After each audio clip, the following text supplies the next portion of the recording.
الله من الشيطان الرجيم. بسم الله الرحمن الرحيم. يا أيها الذين أوتوا الكتاب آمنوا بما نزلنا مصدقا لما معكم من قبل أن نطمس وجوها فنردها على أدبارها أو نلعنهم كما لعنا أصحاب السبت وكان أمر الله مفعولا.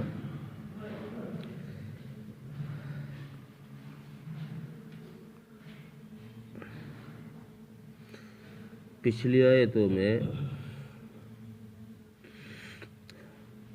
یہودیوں کی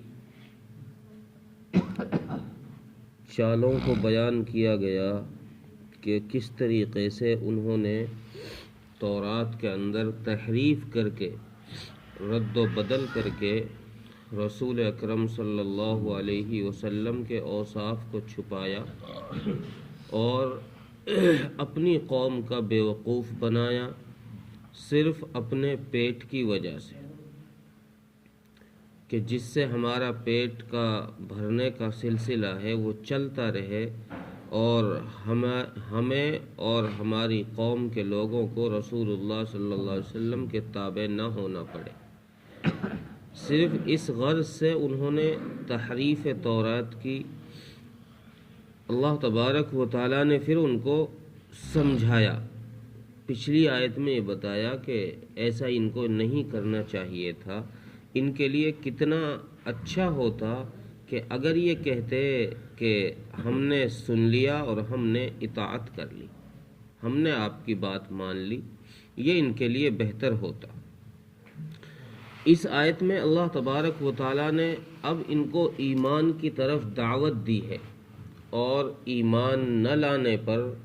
ان پر ناراضگی ظاہر فرمائی ہے۔ سب سے پہلی چیز تو اللہ تبارک و تعالیٰ نے یہ فرمایا کہ اے اہل کتاب، اے یہودیو، تم ایمان لے کر آؤ اس کتاب پر جو ہم نے نازل کی ہے، اور وہ اس کتاب کی صفت یہ ہے کہ وہ اس کتاب کی جو تمہارے پاس ہے اور اس سے پہلے نازل کی گئی ہے، یعنی تورات، اس کتاب کی تصدیق کرتی ہے۔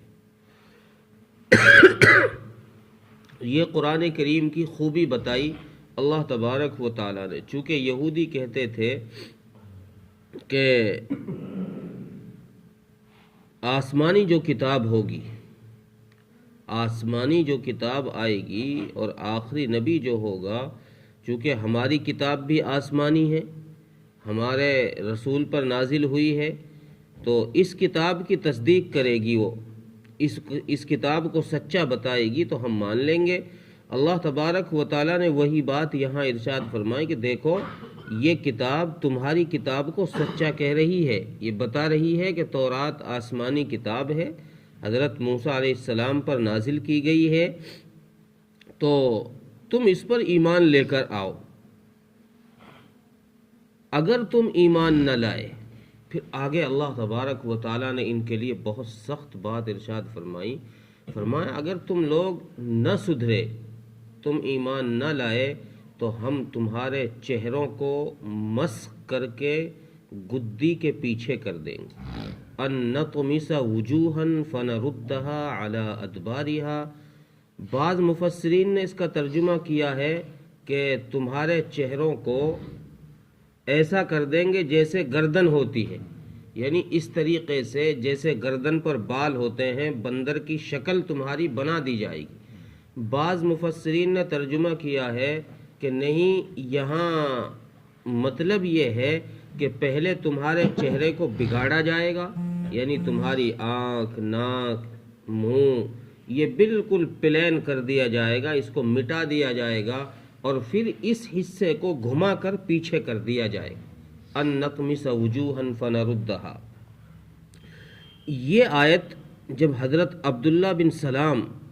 رضی اللہ تعالیٰ عنہ، جو یہود کا بڑا عالم تھا، اس کو پہنچی، اس نے جب یہ آیت سنی تو یہ اپنے چہرے پہ یوں ہاتھ رکھ کر بھاگا ہوا گیا رسول اکرم صلی اللہ علیہ وسلم کی خدمت میں اور فرمایا رسول اللہ مجھے اسلام قبول کرا دیجیے، میں مسلمان ہونا چاہتا ہوں۔ اب بھائی عبداللہ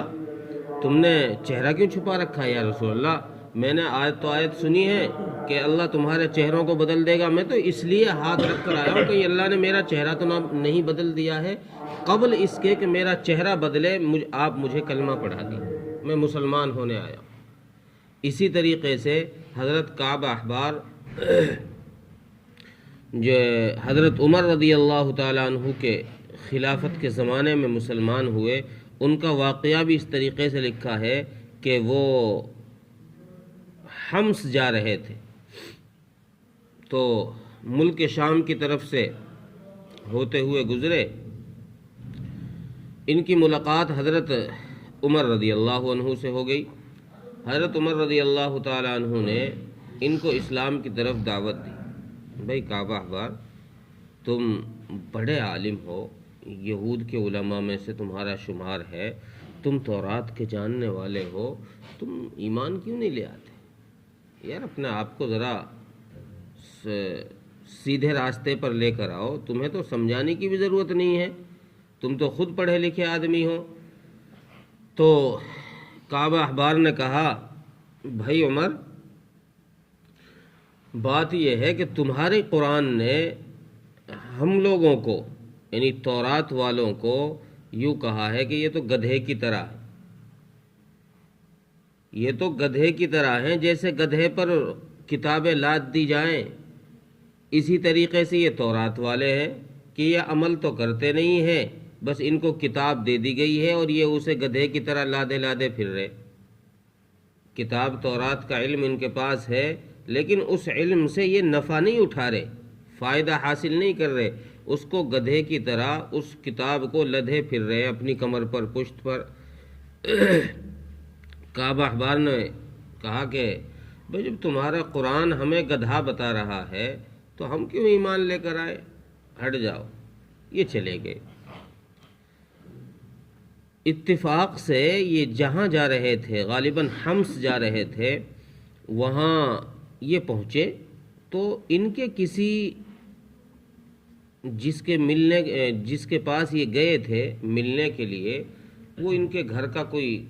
رشتہ دار ہوگا، کنبے کا آدمی ہوگا، تو ان کے یہاں سے کسی کے پڑھنے کی آواز آئی، قرآن کی تلاوت کی آواز آئی، اور یہ آیت وہ پڑھ رہا تھا، جو بھی کوئی وہاں تھا وہ قرآن کی یہ آیت پڑھ رہا تھا، یا ایھا الذین اوتوا الکتاب آمنوا بما نزلنا مصدقا لما معکم من قبل ان نطمس وجوہا فنردها علی ادبارها، یہ آیت وہ پڑھ رہا تھا۔ تو حضرت کعبہ احبار کے کان میں یہ آواز آئی کہ اللہ تو یہ فرما رہے ہیں کہ اگر تم ایمان نہیں لائے تو تم پر تمہارے چہروں کو مسخ کر دیا جائے گا۔ اس نے جب یہ آیت سنی تو یہ فوراً کہنے لگا اسلمت ربی، اے میرا رب میں تو ایمان لے کر آ گیا، آمنت ربی، میں ایمان لے کر آ گیا، میں نے اسلام قبول کر لیا۔ اور تفسیر ابن کثیر نے لکھا ہے کہ پھر یہ وہاں سے حمص سے واپس آیا اپنے گھر، اور اپنے پورے خاندان کے لوگوں کو لے کر کے، پورے گھرانے کے لوگوں کو لے کر کے حضرت عمر رضی اللہ تعالیٰ عنہ کی خدمت میں پہنچ کر مسلمان ہو گئے، سارے گھرانے کے ساتھ۔ تو اللہ تبارک و تعالیٰ نے یہ ان پر ناراضگی ظاہر فرمائی، لیکن اب یہاں ایک شبہ یہ ہوتا ہے کہ اللہ تبارک و تعالیٰ نے جو فرمایا کہ بھائی ان کے چہرے بدل دیے جائیں گے اگر یہ ایمان نہیں لے کر آئے، تو تفسیر مظہری فرماتے ہیں کہ یہاں یہ اشکال پیدا ہوتا ہے، ایک سوال پیدا ہوتا ہے کہ ان کے چہرے تو نہیں بدلے، ان کے چہروں کو، یہودیوں کے چہروں کو تو نہیں بدلا گیا، ان کے چہرے تو مسخ نہیں ہوئے ہیں، نہ ہی ان کے چہروں کو گردن کی پیچھے کی طرف کیا گیا ہے۔ تو ایک جواب تو یہ دیا گیا ہے کہ قرآن کریم نے جو یہ فرمایا کہ ان کے چہرے بدل دیے جائیں گے، وہ اس پر تھا کہ اگر یہ ایمان نہیں لے کر آئے، ان میں سے کچھ لوگ ایمان لائے، جیسے عبداللہ بن سلام، کعب احبار رضی اللہ عنہما، یہ حضرات ایمان لے کر آئے تو اللہ تبارک و تعالی نے ان کے ایمان لانے کی وجہ سے، بعض کے ایمان لانے کی وجہ سے ساروں پر سے عذاب کا فیصلہ ہٹا دی۔ بعض مفسرین نے جواب دیا ہے نہیں، یہ بات نہیں ہے، ہٹایا نہیں ہے ان پہ سے عذاب کا فیصلہ، چونکہ آگے اللہ تبارک و تعالی نے ایک لعنت کا عذاب ان پر اور بھیجنے کا فیصلہ فرمایا۔ آگے فرمایا او نلعنہم کما لعنا اصحاب السبت، کہ ان پر ایسے ہی لعنت ہم بھیجیں گے جیسے اصحاب السبت پر لعنت بھیجی، ان لوگوں پر بھی ایسے لعنت بھیجی جائے گی۔ تو بعض مفسرین نے یہ جواب دیا ہے کہ بھائی ان کے چہرے تو نہیں بگاڑے گئے، لیکن ان پر ایسی لعنت کری ہے اللہ نے جیسی یوم السبت پہ کی گئی تھی۔ یوم السبت کون لوگ ہیں؟ یہ وہ لوگ ہیں جو بنی اسرائیل کی قوم کے وہ لوگ تھے جن کو ہفتے کے دن، سنیچر کے دن، عبادت کے دن جو لوگ مچھلی کا شکار کرتے تھے، چونکہ بنی اسرائیل میں ہفتے کا دن عظمت والا دن تھا، عبادت کا دن تھا، جیسے ہمارے لیے جمعہ کا دن ہے، اس دن ان کا ہفتے کا دن ان کے لیے عبادت کا دن تھا۔ لیکن ہمیں تو کاروبار کی اجازت ہے، بنی اسرائیل کو کاروبار کی اجازت نہیں تھی۔ عبادت کے دن صرف عبادت ہی کرنی ہے، کچھ کام نہیں کرنا، کھانا کمانے کا کام جو ہے وہ تمہیں نہیں کرنا۔ تو یہ لوگ سمندر کے کنارے پر بسا کرتے تھے، اور اللہ تبارک و تعالیٰ کا نظام کہ سمندر میں جو دن ان کی عبادت کا ہوتا، ہفتے کا دن، اس دن سمندر کی موجوں پر مچھلیاں زیادہ آیا کرتی تھی، اور جو ان کی عبادت کا دن نہیں ہوتا، اتوار، پیر، منگل، بدھ، جمعرات، جمعہ، ان دنوں میں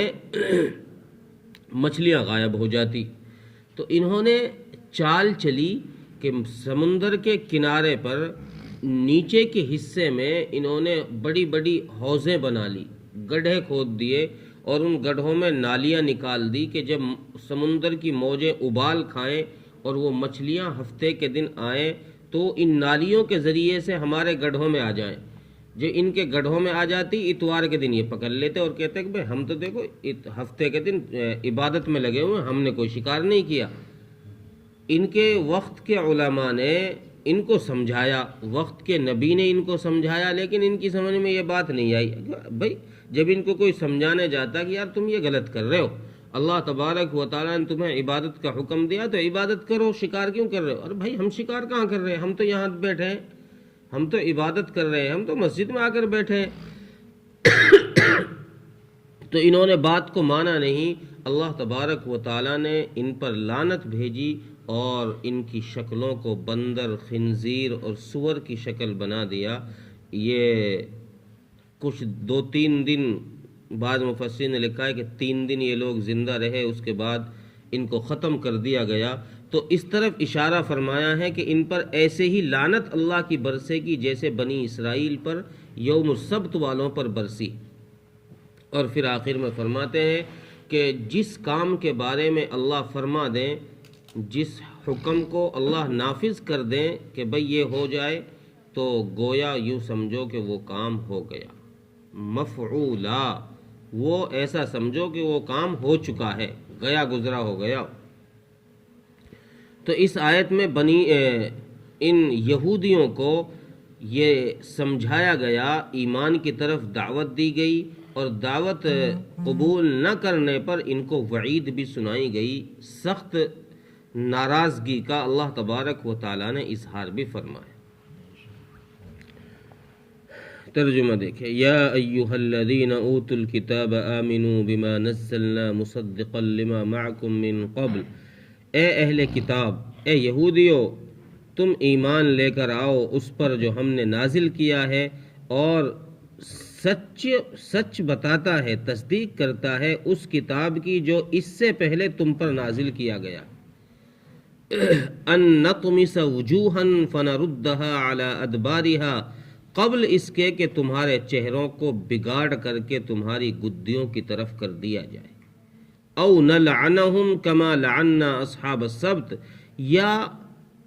ان پر لعنت کی جائے اس طریقے سے جیسے لعنت کی گئی اصحاب سبت پر۔ وکان امر اللہ مفعولا، اور اللہ جس کام کے بارے میں فرما دے گویا کہ وہ ہو چکا ہے۔ یوں سمجھو کہ گویا وہ کام ہوگا نہیں، ہو چکا ہے۔ اللہ تعالیٰ عمل کی توفیق عطا فرمائے۔